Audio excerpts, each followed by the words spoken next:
శ్రమలు రెండు విధాలుగా ఉన్నాయి. ఒకటి, ప్రభువు కొరకు శ్రమను అనుభవించుట అనేది గొప్ప అనుభవం. మన సిలువను ఎత్తుకొని ప్రభువు సిలువను వెంబడించుట ద్వారా వచ్చే శ్రమలు అవి మన ఆత్మలకు ఆశీర్వాదకరమైనవి.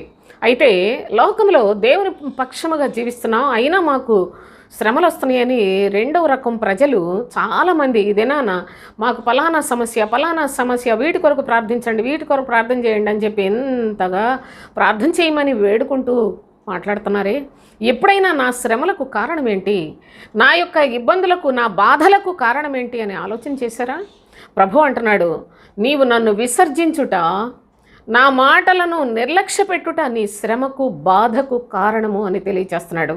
అయ్యో, నా చెడుతనమునకు ఇది శిక్ష, నేను మార్చుకోవాలి, నా దేవుని వైపు తిరగాలి అనే దానికన్నా ఎక్కువ మంది మా యొక్క జీవితాల్లో ఈ బాధల్లో నుంచి ఎలా విడుదల పొందాలి, ఎవరు ప్రార్థన చేస్తే విడుదల వస్తుంది, ఎవరిని ఆశ్రయిస్తే మాకు మేలు కలుగుతుంది అనుకొని అందరూ ఈనాడు క్రైస్తవులు ప్రార్థనలు అని విస్తారంగా అనుకుంటున్నారు. కానీ సోదరులారా, దేవుని యొక్క భయం ఉన్నదండి.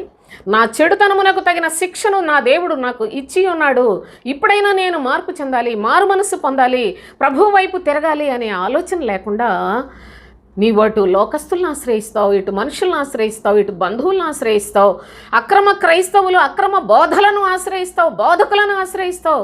దీని వలన నీకు కలిగేది దుఃఖమే, ప్రలాపమే. కానీ ప్రభువునందు ఆయన మాట మీద నమ్మకముంచి పూర్ణ మనస్సుతో విధేయతతో నీ స్థితిని నువ్వు తెలుసుకొని వాక్యానికి లోబడినట్లయితే నీ ప్రతి పరిస్థితుల నుండి విడిపించడానికి మన ప్రభువు ప్రేమ స్వరూపి, ఆయన మాత్రమే సమర్థుడు అని విశ్వసించండి.